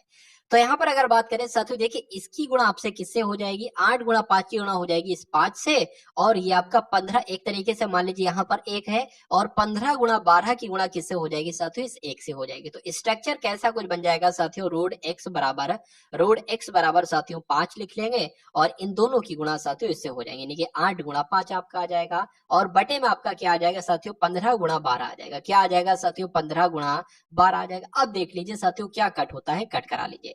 तो यहाँ पर अगर बात करें इस 5 से साथियों 15 कटेगा, यहाँ पर साथियों 3 आ जाएगा। अगर इसकी बात करें 4 दूना आपका 8 हो जाएगा, आपका 4 3 यहाँ पर 12 आ जाएगा।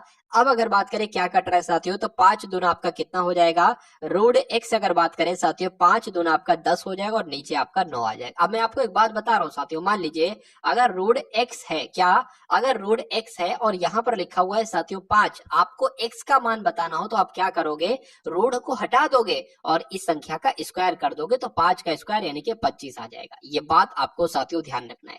अब यहीं पर भी वही कंडीशन है, रूट x है ना, अगर रूट x को हटाएंगे तो इसके ऊपर स्क्वायर चढ़ाना होगा। तो जब रूट को साथियों, जब रूट को हम हटा देंगे और सिर्फ x लिख देंगे, तो हमें क्या करना चाहिए, इसका भी स्क्वायर करना चाहिए, इसका भी स्क्वायर करना चाहिए। तो ऊपर तो साथियों 100 आ जाएगा और नीचे 9 ने 81 आ जाएगा। तो x का मान आपसे पूछा जा रहा था, x का मान मैंने निकाल दिया है, 100/81 क्या कहीं ऑप्शन में है, तो 100/81 साथियों बिल्कुल है, ऑप्शन नंबर सी में है, और यही आपका बिल्कुल सही जवाब हो जाता है भाई। बहुत बढ़िया, वेरी गुड क्लास। चलिए उसके बाद देखिए, किसी संख्या का 1/5 20 है, क्या, बहुत ध्यान से पढ़ेंगे, किसी संख्या का 1/5, मैंने आपको बताया था किसी संख्या, मान लीजिए x वो संख्या का लिखा हुआ है तो गुणा लगा लेंगे, 1/5 यानी कि 1/5 हो जाएगा। कहा गया है कि किसी संख्या का 1/5 जो है ना वो कितना है, वो 20 है। तो उस संख्या का 4/5 कितना होगा, पहले वो संख्या निकाल लो कितनी है, यानी कि x कितनी है। तो 5 की गुणा 100 से हो जाएगी, सॉरी 5 की गुणा 20 से हो जाएगी, तो क्या आपका आ जाएगा साथियों 100 आ जाएगा, 20 पंजे आपका 100 हो जाते हैं। तो संख्या पता चल गई। तो कहा जा रहा है उस संख्या का 4/5 कितना होगा, यानी कि इस संख्या का, यानी कि 100 का 4/5 कितना होगा, तो इसको कैलकुलेट करा लो, पता चल जाएगा कितना होगा। 5 से करेंगे साथियों, 5 दूना आपका 20 हो जाएगा, 20 चौक कितने होते हैं साथियों 80 होते हैं। तो आंसर आपका जो जाएगा वो ऑप्शन नंबर डी के साथ जाएगा। अब उसके बाद देखिए 40 ग्राम और 1 किलोग्राम की दशमलव भिन्न क्या होगी। देखिए 40 ग्राम को ग्राम में लिखा गया है, 1 किलोग्राम को भी अगर ग्राम में लिखा जाए तो 3 जीरो आ जाएंगे, इस जीरो से ये जीरो कैंसिल हो जाएगा, 2 से कटेगा, 2 दूना 4 हो जाएगा, यहाँ पर 50 आ जाएगा। तो साथियों अगर बात करें और कट कर दे, क्या 1 साथियों 25 आ जाएगा। यहाँ पर पॉइंट में, वैसे ये भी आंसर आपका हो सकता था अगर ऑप्शन में होता, ये नहीं है तो इसको साथियों ऐसे लिख सकते हैं, 1/25 हो जाएगा। तो 1 तो कट नहीं सकता, एक तरीके से बात करें 25 तो 1 से कट नहीं सकता, तो पॉइंट बढ़ाएंगे, जीरो बढ़ाएंगे। अब कट सकता है, नहीं कट सकता है तो जीरो बढ़ाएंगे और जीरो बढ़ाएंगे, 25 से कम 25, 25 चौक 100, यानी कि 4 आपका यहाँ पर आ जाएगा। तो क्या ऐसा आपको नजर आ रहा है साथियों, ऐसा कुछ देखने में आपको नजर आ रहा है, बिल्कुल नजर आ रहा है साथियों, कौन से ऑप्शन में, तो बताने की कोशिश करेंगे ऑप्शन नंबर डी में। और पॉइंट से पहले एक जीरो बढ़ा लो ना बढ़ाओ कोई दिक्कत नहीं, यहाँ पर है तो कोई दिक्कत नहीं है। तो कुल मिला के अगर बात करें आंसर आपका अगर है ऑप्शन नंबर डी के साथ तो बिल्कुल करेक्ट हो जाता भाई, बहुत बढ़िया, वेरी गुड क्लास। अब उसके बाद देखिए दो संख्याओं का योग कितना है, 1/2 है, और उन्हीं संख्या का अंतर कितना है, 3/4 है। तो बड़ी संख्या कौन सी है बताइए। तो कोई दिक्कत नहीं साथियों, दो संख्याएं हो गई है आपकी, x और y होगी, इन संख्याओं का योग कितना है, 1/2 है, और इन्हीं संख्याओं का साथियों अंतर कितना है, तो माइनस कराएंगे, अंतर मतलब माइनस, वो कितना है साथियों 3/4 है। तो बड़ी संख्या क्या होगी, यानी कि x का भी मान बताइए और y का भी साथियों मान बताइए, ये आपसे कुल मिला के पूछा जा रहा है। देखिए अगर इन दोनों समीकरणों को हल करें ना साथियों, तो इस y से ये y कैंसिल हो जाएगी, y से y कैंसिल हो गई। अब x और x कितना हो जाएगा साथियों, 2x हो जाएगा, ऐसी कंडीशन है तो यही आपको करना है, 2x हो जाएगा। अब x को जोड़ा, इसको जोड़ लेते तो साइन अलग अलग थे इसलिए ये घट गया, यानी कि y से y घट गया। अब इसको जोड़ लो साथियों, 1/2 में क्या जोड़ना है आपको, 3 बटे साथियों 4 जोड़ना है, ठीक है, 3/4 जोड़ लेंगे, इसको करेंगे 4 हो जाएगा, 4 और साथियों 2 3 आपका कितना हो जाएगा 6 आ जाएगा, नीचे कितना आ जाएगा 4 दूना 8 आ जाएगा, यानी कि 2x बराबर साथियों कितना आता है 10/8 आता है, 10/8 आता है। ये 2 है ना साथियों, ये यहाँ पर आ जाएगा 2। अब अगर बात करें इसको कट करें 2 एकम 2, 2 पंजे आपका कितना हो जाएगा साथियों 10 हो जाएगा। तो अब x का मान साथियों कितना निकला है 5/8 निकला है, और 5/8 के ऑप्शन में है तो बिल्कुल ऑप्शन में है साथियों, ऑप्शन नंबर आपका जाएगा डी के साथ। बहुत बढ़िया, वेरी गुड क्लास। राम अपनी पुत्री से 5 गुना तथा अपनी पत्नी से 5 वर्ष बड़ा है। यदि पुत्री की आयु 7 वर्ष हो तो उनकी पत्नी की आयु साथियों क्या होगी। देखिए बहुत बढ़िया प्रश्न और आपके एग्जाम में साथियों प्रश्न आ सकता है। यहाँ पर एक बात कही गई है, देखिए सबसे पहले मैं आपको बता देता हूं कि राम है और साथियों कौन है और उनकी पुत्री है।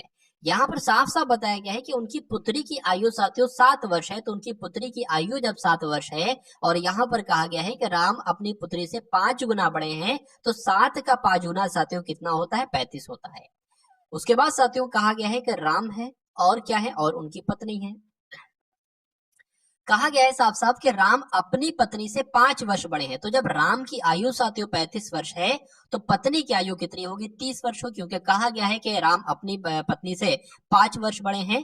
तो पूछा क्या गया है कि उनकी पत्नी की आयु क्या होगी, तो उनकी पत्नी की आयु साथियों 30 वर्ष होगी। आंसर आपका जाएगा ऑप्शन नंबर ए के साथ। चलिए अब उसके बाद देखिए अगले नंबर का साथियों क्वेश्चन आपके स्क्रीन पर है और आपसे यहाँ पर पूछा जा रहा है कि श्याम ने एक ट्रांजिस्टर की अगर बात करें इसको 400 रुपए में खरीदा है, कोई वस्तु उसको 400 रुपए में खरीदा है तथा उसे 30% कम में बेचा है, 30% कम में बेचा है, तो उसने उसे कितने रुपए में बेचा है। देखिए अगर बात करें किसी वस्तु को आपने 200 रुपए में खरीदा है और उसको साथियों अगर बात करें 30% कम में बेचा है, यानी कि आपने उसको 70% में बेचा है।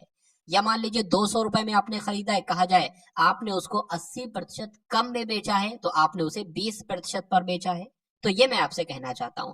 लेकिन अगर आपसे ये कहा जाए कि मान लीजिए किसी वस्तु को 200 रुपए में खरीदा गया है और उस पर 20% लाभ से बेचा गया है, तो लाभ से अगर आए ना साथियों तो आपको 120/100 यहाँ पर लिखना होगा। तो ये जानकारी मैंने आपको बताई है, ये आपको मालूम होना चाहिए। तो कुल मिला के अगर बात करें 400 में साथियों खरीदा है और 30% कम में बेचा, यानी कि उसने 70% में उसको बेचा होगा। इसको कैलकुलेट कर लो तो उसने कितने रुपए में बेचा, इस जीरो से ये जीरो, इस जीरो से ये जीरो, 4 सत्ते 28 आपके हो जाएंगे, जीरो लग जाएगी, यानी कि कहा जा सकता है कि उसने उसे 280 रुपए में बेचा होगा। तो आंसर आपका किस ऑप्शन के साथ जाएगा, तो ऑप्शन नंबर सी के साथ जाएगा। अब उसके बाद देखिए अगले नंबर का प्रश्न आपकी स्क्रीन पर है। चलिए यहाँ पर अगर बात करें साथियों किसी फल विक्रेता के पास कुछ सेब थे, 40% सेब बेच दिए, मतलब 100% देखिए सेब हो गए उसके पास और उसने 40% सेब बेच दिए। तो साथियों देखिए जब 40% सेब बेच दिए तो उसके पास 60% सेब अब बचे होंगे, फिर भी उसके पास 420 सेब बचे हैं। तो कभी भी अगर क्वेश्चन में आपको ये ट्रिक मिल जाए कि 60% बराबर साथियों 420 है, क्योंकि 40% सेब थे, सेब बेच दिए उसने, तो 60% सेब बचे और 60% की यहाँ पर वैल्यू दे रखी हो तो दोनों को बराबर कर दो, 100% का मान निकाल दो, आपको आंसर मिल जाएगा। तो साथियों क्या हो, इसको कैसे सॉल्व करेंगे, 420/60 हो जाएगा, गुणा साथियों यहाँ पर 100 लगा लेंगे, इस जीरो से ये जीरो कट जाएगा, 6 छंग 36, 6 सत्ते आपका 42 हो जाएगा। यानी कि कहा जा सकता है साथियों प्रारंभ में उसके पास कितने सेब होंगे, 700 सेब होंगे, जिसमें से साथियों उसके पास 420 सेब बचे होंगे। तो कुल मिला के आपका आंसर भी अगर ऑप्शन नंबर डी के साथ है तो बिल्कुल करेक्ट हो जाता है। अब उसके बाद देखिए अगले नंबर का साथियों क्वेश्चन आपके स्क्रीन पर है, देखिए और बताइए सही जवाब क्या होगा। बताइए यहाँ पर अगर बात करें साथियों अंडर रूट की कमी है, तो अंडर रूट मैंने लगा दिया, यानी कि अंडर रूट 36/81 बराबर x/81 है, तो x का मान क्या होगा बताने की कोशिश कीजिए, बताइए।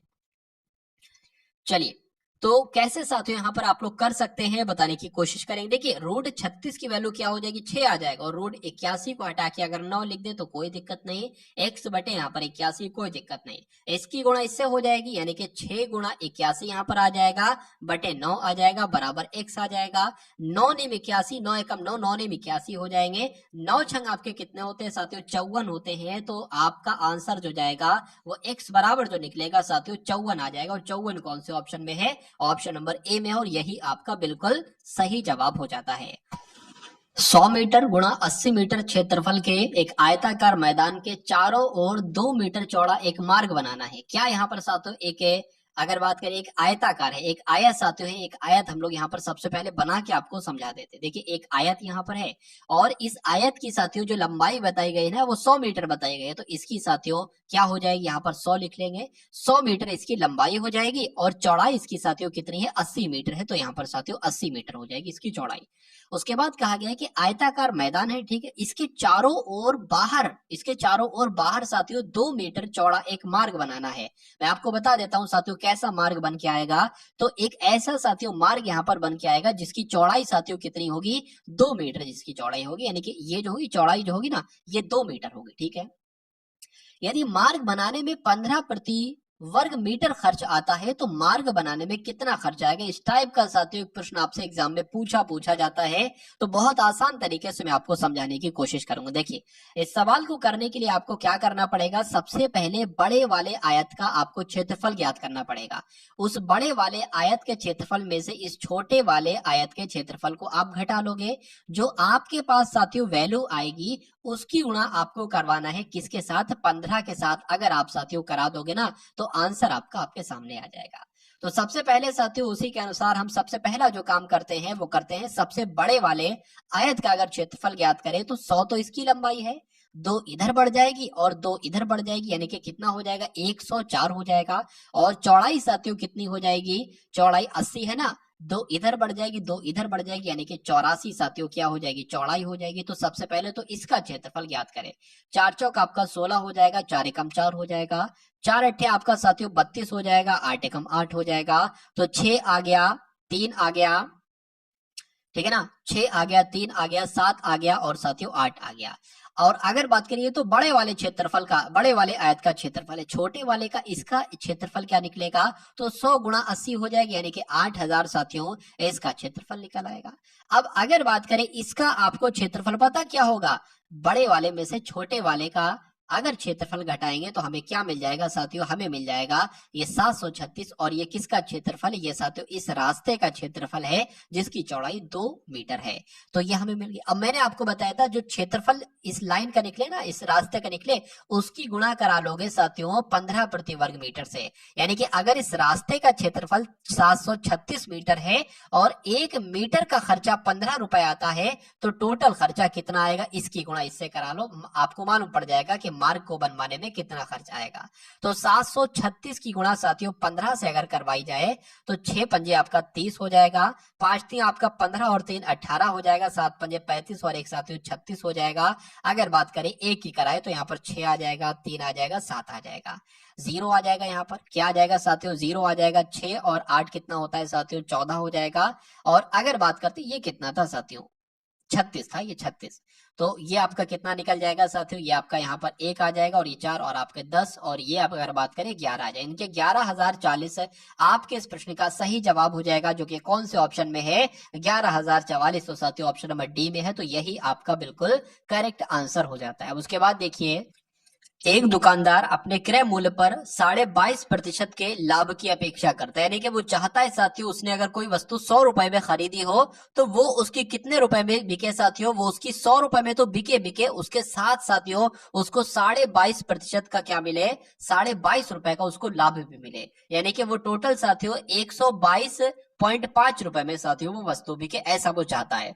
उसके बाद कहा गया है कि यदि किसी से एक सप्ताह में उसने 392 की बिक्री की तो उसने कितने का लाभ प्राप्त किया, ये आपसे साथियों पूछा जा रहा है। तो देखिएगा और बताइएगा सही जवाब आपका क्या हो सकता है। देखिए बहुत ध्यान से आप लोग समझिएगा, मैं आपको बता रहा हूं कि माना अगर क्रय मूल्य साथियों, क्रय मूल्य कितना है मान लिया साथियों, क्योंकि क्रय मूल्य हमें पता नहीं अभी, क्रय मूल्य पर 22.5% का लाभ की अपेक्षा करता है, तो क्रय मूल्य साथियों मान लीजिए x है, ठीक है।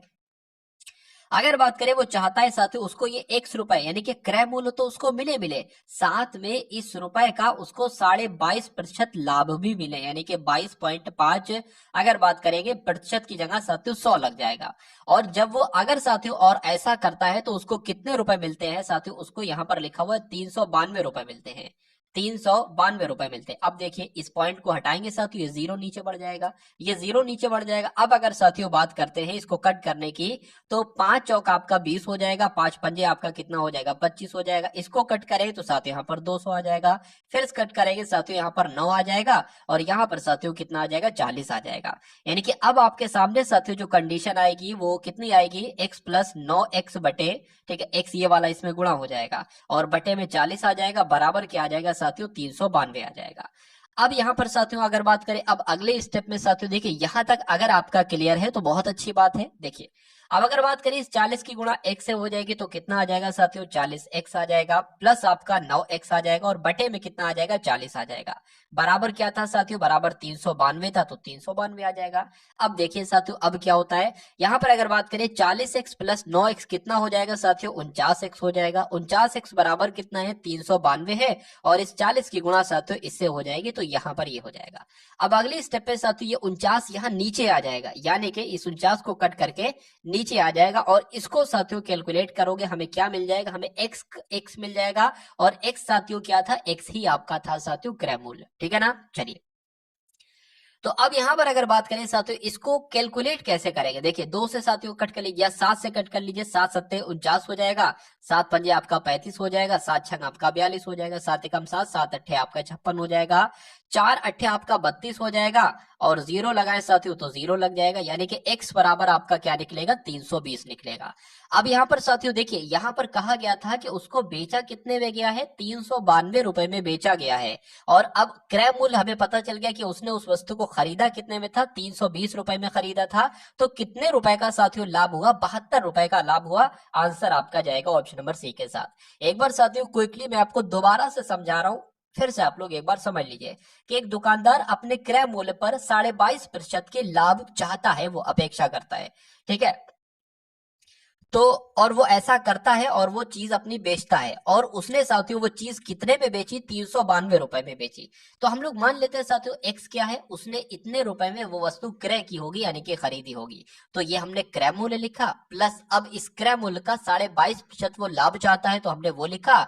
तो इस तरीके से लिखेंगे, और इन सब ये तो क्रय मूल्य है और ये लाभ है, तो क्रय मूल्य लाभ बन के क्या मिले, विक्रय मूल्य बनेगा, जो कि यहाँ पर दे रखा था। इसको साथियों कैलकुलेट करते हैं, एक्स का मान आ जाता है, और x का मान साथियों क्या होता है, ये क्रय मूल्य होगा। अब बेची है इसने इतने में और खरीदी थी इतने में, तो कितने का डिफरेंस हुआ साथियों, 72 का डिफरेंस हुआ, और यही साथियों आपका लाभ कहलाएगा। आंसर आपका सी के साथ जाएगा। उसके बाद देखिए साथियों आपसे पूछा यहां पर जा रहा है कि एक व्यक्ति 1400 में एक साइकिल खरीदता है और उसे 15% के नुकसान पर बेचता है, साइकिल का विक्रय मूल्य क्या होगा। मान लीजिए साथियों हमने कोई चीज 200 रुपए में खरीदी, क्या हमने 200 रुपए में खरीदी और हम उसको 80%, क्या 80% नहीं कह सकते, या मान लीजिए 20% के नुकसान पर बेचते हैं, तो यानी कि हमने उसको साथियों 80% पर बेची। 80% नहीं कहेंगे, लिखेंगे 80%। अगर किसी वस्तु को साथियों 200 में खरीदा और उसको 20% के नुकसान पर बेच रहे हैं, यानी कि साथियों क्या करोगे, 80 लिखोगे, 80/100 हो जाएगा। तो कह सकते हैं इन दो जीरो से ये दो जीरो कैंसिल हो जाएंगे, 8 दूना 16, यानी कि 160 हो जाएगा। यानी कि अगर 200 रुपए में खरीदी थी और 20% के नुकसान पर बेचोगे तो साथियों 160 रुपए की वो वस्तु कहलाई जाएगी। अब देखिए प्रश्न की तरफ के, एक व्यक्ति 1400 में एक साइकिल खरीदता है, 1400 में साथियों उसने साइकिल खरीदी और 15% के नुकसान पर बेचता है, यानी कि अब उसको साइकिल वो कितने में बेच रहा है, 85% में वो बेच रहा है। अगर 1400 का 15% निकालोगे, 15% निकालने के बाद वो संख्या इसमें से माइनस करोगे तो आएगा, ऐसे आप डायरेक्ट आपको मिल जाएगा। इन दो जीरो से ये दो जीरो कट गए साथियों। अब 85 की गुणा किससे करा देना है, अब साथियों 14 से करा देना है। 4 पंजे आपका साथियों 20 हो जाएगा, 4 अट्ठे 32 हो जाएगा, 32 आपका 34 हो जाएगा, और अगर बात करें साथियों यहाँ पर भी आपका 85 आ जाएगा, जीरो यहाँ पर 9 और ये आपका 11 हो जाएगा। यानी कि साइकिल का विक्रय मूल्य साथियों क्या होगा, 1190 होगा, जो कि ऑप्शन नंबर सी में हो, और जिनका आंसर यहाँ पर सी है तो बिल्कुल करेक्ट है। अब उसके बाद देखिए साथियों शाम ने 375 प्रति दर्जन पर, बहुत ध्यान से साथियों इस कॉन्सेप्ट को समझना है। मेरा मानना है साथियों अगर इस कॉन्सेप्ट को आप समझ लेते हैं तो मुझे ऐसा नहीं लगता कि इस टाइप का एक प्रश्न आपके एग्जाम में ना बने। एक प्रश्न आपका बनेगा ही बनेगा, ठीक है ना। देखिए बहुत ध्यान से समझिएगा, आराम से समझिएगा यहाँ पर अगर बात करें, श्याम ने 375 प्रति दर्जन पर 20 दर्जन खिलौने खरीदे। देखिए 20 दर्जन उसने खरीदे हैं। 20 दर्जन का मतलब क्या हुआ, एक दर्जन की अगर बात करें साथियों 12 चीजें होती है, एक दर्जन में 12 चीजें होती हैं, तो 20 दर्जन में कितनी चीजें साथियों हो जाएंगी, 12 दूना 24 यानी कि 240 चीजें हो जाएंगी। ठीक है, और उसने एक दर्जन कितने रुपए में खरीदी, मतलब 375 रुपए प्रति दर्जन का मतलब है कि एक दर्जन चीजें उसने 375 रुपए में खरीदी। ठीक है ना, तो इतना तो साथियों हम लोग निकाल सकते हैं। क्या इतना निकाल सकते हैं कि 20 दर्जन खिलौनों का क्रय मूल्य क्या होगा।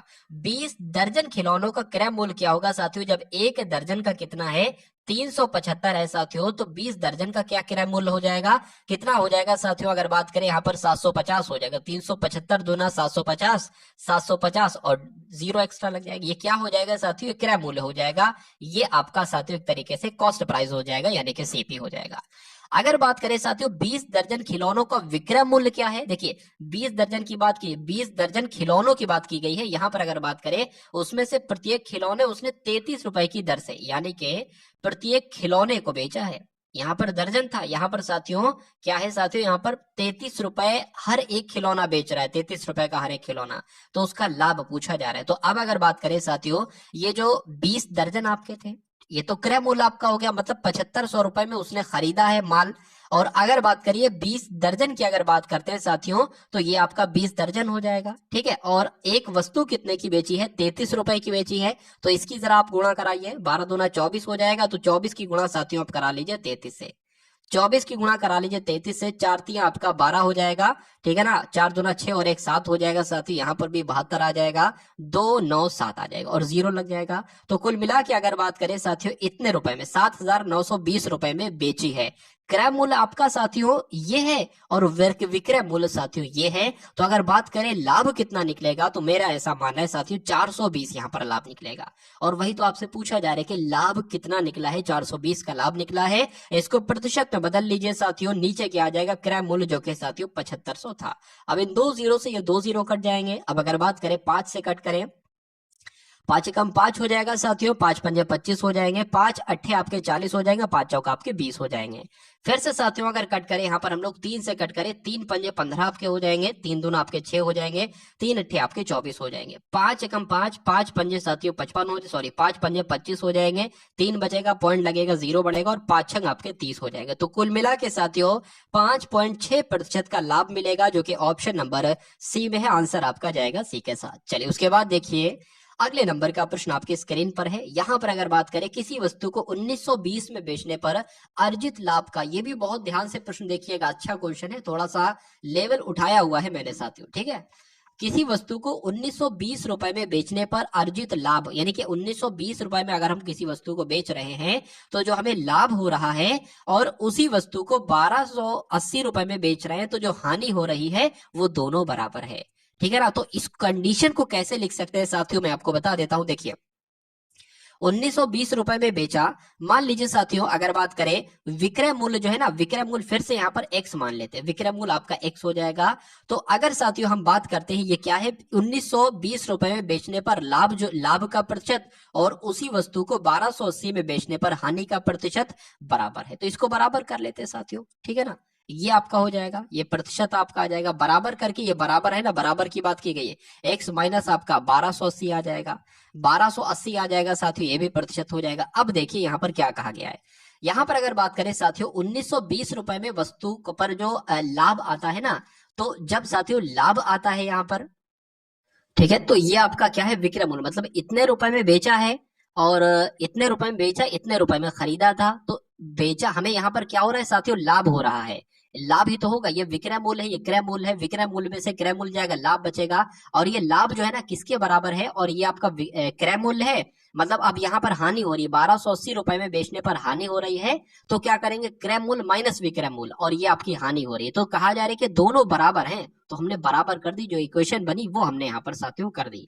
अब अगर बात करें, देखिए अब बहुत आसान से तरीके से आप यहाँ पर समझेंगे, मैं उम्मीद करता हूँ। देखिए अगर बात करें साथियों ये x यहाँ पर है, अब अगर ये x साथियों बराबर के किधर आ जाता है, अगर मान लीजिए साथियों इधर को आ जाता है, बराबर के उधर है, माइनस क्या बराबर के इधर आएगा, प्लस का हो जाएगा। तो साथियों ये x प्लस एक्स कितने हो जाएंगे, 2x हो जाएंगे, ठीक है ना। उसके बाद अगर बात करें साथियों 1280 की अगर बात करें, इधर है 1920, 1920 प्लस का है और उधर है माइनस का 1280। जब इधर आएगा साथियों तो ये प्लस का हो जाएगा, यानी कि ये संख्या आपस में जुड़ जाएगी, और जुड़ जाएगी साथियों तो कितनी हो जाएगी, 0 0 आपका, ये मेरे हिसाब से साथियों यहाँ पर आपका 3200 हो जाएगी, ठीक है ना। तो 2x बराबर 3200 है, तो x बराबर साथियों क्या होगा, 1600 होगा। तो x का मान आपको मालूम पड़ गया, यानी कि क्रय मूल्य साथियों आपको मालूम पड़ गया कितना है, 1600 का है।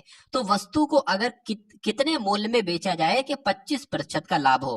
अरे भाई 1600 की हमने कोई वस्तु खरीदी है, हमें उस पर 25% का लाभ चाहिए, यानी कि उस वस्तु को हम 125% पे बेचेंगे, तो आपका निकल जाएगा साथियों, 2 जीरो से ये 2 जीरो कैंसिल हो जाएंगे। अब 125 की गुणा साथियों 16 से करा लीजिए, तो 6 पंजे आपका 30 हो जाएगा, 6 दूना 18, 6 दूना 12 हो जाएगा, 12 और 3 आपका 15 हो जाएगा, 6 कम 6 और 1 7 आपका हो जाएगा, और साथियों 125 हो जाएगा। अगर बात करें 0 0 यहाँ पर साथियों 0 यहाँ पर साथियों 2000 आ जाएगा। तो कुल मिला के अगर बात करें साथियों वस्तु को कितने मूल्य में बेचा जाए, 2000 रुपए में बेचा जाए ताकि 25% का लाभ हो, तो आंसर आपका जाएगा साथियों ऑप्शन नंबर ए के साथ। अब उसके बाद देखिए अगले नंबर का प्रश्न आपके स्क्रीन पर है।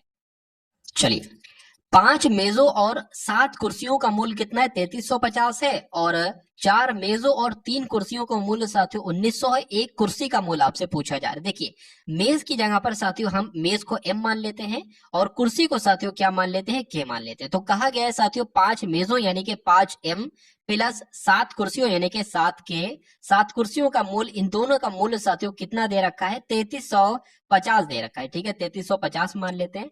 एवं 4 मेजों और 3 कुर्सियों का मूल्य कितना है, तो 4 मेजों साथियों 4 मेजों प्लस 3 कुर्सियों का मूल्य कितना बताया गया है, 1900 बताया गया है। तो आपसे पूछा जा रहा है साथियों कुर्सी का मूल्य क्या होगा, यानी कि k बराबर आपको ज्ञात करना है। अब देखिए यहां पर अगर बात करें ना किस प्रकार से साथियों आप इस सवाल को करेंगे, ये एक बार देखिए और मुझे बताइए क्या इसका राइट आंसर होगा। देखिए अब अगर बात करें ये आपकी समीकरण 1 मान लेते हैं और ये आपकी साथियों क्या मान लेते हैं, समीकरण 2 मान लेते हैं, ठीक है ना। अगर बात करते हैं साथियों समीकरण 1 को अगर 4 से गुणा करें, हमें कुल मिला के ये बराबर करना है, तो ये बराबर करने के लिए साथियों इसकी 4 से गुणा करा दें और इसकी साथियों 5 से गुणा करा दें, तो यहाँ पर भी 4 पंजे 20 मेज हो जाएंगी, यहाँ पर भी 20 मेज हो जाएंगी। अब 4 से इसकी गुणा कराना है तो फिर इसकी भी कराएंगे और फिर इसकी भी कराएंगे। 5 से इसकी कराई है तो 5 से इसकी भी कराएंगे और साथियों इसकी भी कराएंगे। तो देख लीजिए 4 पंजे 20 आपका हो जाएगा, 20 कुर्सी 20 मेज प्लस आपका 4 सत्ते 28 हो जाएगा, यानी कि 28 कुर्सी। और अगर बात करते हैं साथियों यहाँ पर 33 और इसकी गुणा कराएं तो क्या आ जाएगा, 4 पंजे आपका साथियों 20 हो जाएगा, 4 तियां 12 और 2 14 हो जाएगा, ठीक है ना। 4 तियां 12 और 1 आपका साथियों 13 आ जाएगा। तो यहाँ पर कितना आ गया साथियों, आप लोग देख पा रहे होंगे यहाँ पर आपका आ चुका है 13,400 रुपए। अब अगर बात करें इसकी गुणा कराए, 5 चौक आपका 20 हो जाएगा, 20 मेज प्लस 15 कुर्सियां हो जाएगा यहाँ पर, ठीक है ना। और इसकी अगर साथियों कराते हैं गुणा तो क्या आता है, 19 पंजे 95 यानी कि 9500 हो जाएगा। क्या हो जाएगा साथियों, यहाँ पर आपका 9500 हो जाएगा। अब अगर साथियों बात करते हैं, देखिए 20 मेज से 20 मेज आपका कैंसिल हो जाएगा, इसलिए हमने ये कराई थी। अब बचा क्या, कुर्सियां बची हैं, तो 28 कुर्सियों में से अगर 15 कुर्सियां जाएंगी तो मेरे हिसाब से साथियों 13 कुर्सियां बचेंगी। अब इनका भी डिफरेंस करा लो, 0 0 हो जाएगा, 4 में से 5 जा नहीं सकता, 14 में से 5 जाएगा साथियों 19 बचेगा, 12 में से इतना जाएगा इतना बचेगा, यानी कि कहा जा सकता है 13 कुर्सियों का मूल्य जो है ना वो 3900 है। जब 13 कुर्सियों का मूल्य 3900 है साथियों, तो एक कुर्सी का मूल्य साथियों कितना होगा, मैं बता सकता हूं आपको कितना होगा साथियों। ये लीजिए 13 तियां आपका 39 हो जाएगा, 13 में फिर 13 39 हो जाएगी, यानी कि कहा जा सकता है साथियों, कहा जा सकता है साथियों 300 कुर्सी का मूल्य होगा। कितना होगा साथियों, 300 कुर्सी का मूल्य होगा। तो पूछा आपसे क्या गया था कि एक कुर्सी का मूल्य क्या होगा, एक कुर्सी का मूल्य साथियों 300 हो जाएगी। ऑप्शन में थोड़ी सी दिक्कत हो गई है साथियों, ठीक है ना। अब उसके बाद देखिए अगले नंबर का साथियों ये प्रश्न आया है, अब यहाँ पर देखिए सही है, अब यहाँ पर आपका 300 ही लिखा हुआ है। उसके बाद देखिए अगले नंबर का प्रश्न है आपकी स्क्रीन पर कि किसी वस्तु का मूल्य अगर 350 रुपए है, यदि सेल्समैन इसे 14% के लाभ पर बेचता है तो वस्तु का विक्रय मूल्य क्या होगा। देखिए 350 रुपए वस्तु का मूल्य है और इसको 14% के लाभ पर बेचा जाता है, यानी देखिए इसको 114% पर बेचा जाता है। तो इसको कैलकुलेट कर लिया, आपको मालूम पड़ जाएगा वस्तु का विक्रय मूल्य क्या है। ये जीरो से आपका ये जीरो कैंसिल हो जाएगा, 5 सत्ते आपका 35 हो जाएगा, 5 दूना आपका 10 हो जाएगा। दो की अगर साथियों कराएंगे, 2 पंजे आपका 10 हो जाएगा और साथियों यहाँ पर 7 आ जाएगा। तो 57 सत्ते कितने होते हैं ये एक बार यहाँ पर हम लोग देख लेते हैं। 7 सत्ते आपका 49 हो जाएगा, 7 पंजे आपका 35 हो जाएगा, यानी कि 399 साथियों आपका बिल्कुल सही जवाब हो जाता। भाई बहुत बढ़िया, वेरी गुड क्लास। उसके बाद देखिए एक फल विक्रेता के पास कुछ सेब थे, वो 40% सेब को बेच देता है। देखिए जब 40%, देखिए उसके पास सबसे पहले साथियों 100% सेब होंगे और जिसमें से वो 40% सेबों को बेच देता है, तो जाहिर सी बात है उसके पास 60% सेब बचेंगे, ठीक है ना। और अभी भी उसके पास कितने सेब बचे हैं, उसमें कहा जा रहा है 420 सेब बचे हैं। तो कहा जा सकता है कि 60% की वैल्यू कितनी है, 420 है। आरंभ में उसके पास कितने सेब थे, यानी कि 100% जब उसके पास सेब थे तो कितने सेबों की संख्या थी। जब 60% की वैल्यू 420 है साथियों, तो 100% की वैल्यू हम बहुत आराम से निकाल सकते हैं इस प्रकार से, जैसे मैंने यहाँ पर लिखा हुआ। इससे ये कट जाएगा, 6 सत्ते आपके 42 हो जाएंगे, ये आपका 700 हो जाएगा। तो 700 साथियों आपका आंसर जाएगा ऑप्शन नंबर डी के साथ, और जिनका आंसर यहाँ पर डी है तो बिल्कुल करेक्ट। भाई बहुत बढ़िया, वेरी गुड क्लास। चलिए अब उसके बाद देखिए साथियों नेक्स्ट नंबर का क्वेश्चन आपकी स्क्रीन पर है। बताइए ए किसी कार्य को 15 दिनों में करता है, तो यहां पर लिख लेते हैं साथियों जो कहा जा रहा है। ए किसी काम को 15 दिनों में करता है, बी उसी काम को साथियों कितने दिन में करता है, 20 दिन में करता है। यदि वो एक साथ मिलकर काम करें और 4 दिन तक ही काम करें, तो कार का कितना हिस्सा अभी शेष रहेगा, ये आपसे साथियों पूछा जा रहा है। देखिए ए का एक दिन का काम साथियों 1/15, ये एक ही दिन का तो काम है ना। और बी का साथियों एक दिन का काम कितना है, बी का भी एक दिन का काम 1/20 है। तो हम ये देख लेते हैं कि ए और बी के द्वारा एक दिन में कितना कार्य किया जाएगा। ए और ये ए का काम है एक दिन का, ये बी का, तो एक दिन में मिलकर ये दोनों कितना काम कर सकते हैं। 20 की गुणा 1 से होगी, 15 की गुणा इससे होगी, तो क्या बन जाएगा साथियों 20 और आपका 35 यहाँ पर बन जाएगा, और इन दोनों के नीचे गुणा हो जाएगी, 15 दूना आपका 30 हो जाएगी, यानी कि साथियों ये आपका 300 यहाँ पर बन जाएगा, ठीक है ना। अब अगर बात करें इसको कट करें, 5 सत्ते आपका 35 हो जाएगा, 5 छंग आपका 30 हो जाएगा, 5 छंग आपका 30 हो जाएगा, ठीक है ना। और मतलब 7/60 आ जाएगा। तो कहा जा सकता है कि ए और बी के द्वारा एक दिन का काम जो है साथियों वो 7/60 है, ठीक है ना। तो ये तो एक दिन का काम हो गया। यहाँ पर कहा गया है कि अगर वो दोनों 4 दिन तक कार्य करते हैं, तो 4 दिन का इनका काम क्या होगा। 4 दिन का काम निकालने के लिए 4 से गुणा कर दो, तो 4 सत्ते 28 हो जाएंगे, 28/60 ये साथियों 4 दिन का दोनों का काम आ जाएगा। कितना आ जाएगा साथियों, आपको ध्यान रखना है 28/60 आ जाएगा, ठीक है। चलिए इसको अगर कट करें साथियों, तो इसको कट कैसे करें, तो 4 से कट गया, 4 सत्ते आपका 28 हो जाएगा, 4 एकम 4 हो जाएगा, 4 पंजे आपका 20 हो जाएगा। मतलब देखिए ये 4 दिन का काम है ए और बी का। तो जब ये 4 दिन इतना काम किया, और पूरा काम कितना है, टोटल काम हमेशा 1 होता है। अब 1 में से इसको घटा देंगे, और जो घट के आएगा ना साथियों वो क्या होगा, वो कार्य का इतना हिस्सा अभी शेष रहेगा, मतलब उतना हिस्सा अभी शेष रहेगा। तो 1 के नीचे 1 मान सकते हैं, 15 की गुणा 1 से हो जाएगी, 15 - 7 आ जाएगा, बटे 15 आ जाएगा, 15 में से 7 जाएगा साथियों 8/15 बचेगा। तो कहा जा सकता है साथियों कि 8/15 काम अभी शेष है। तो 8/15 कौन से ऑप्शन में है, 8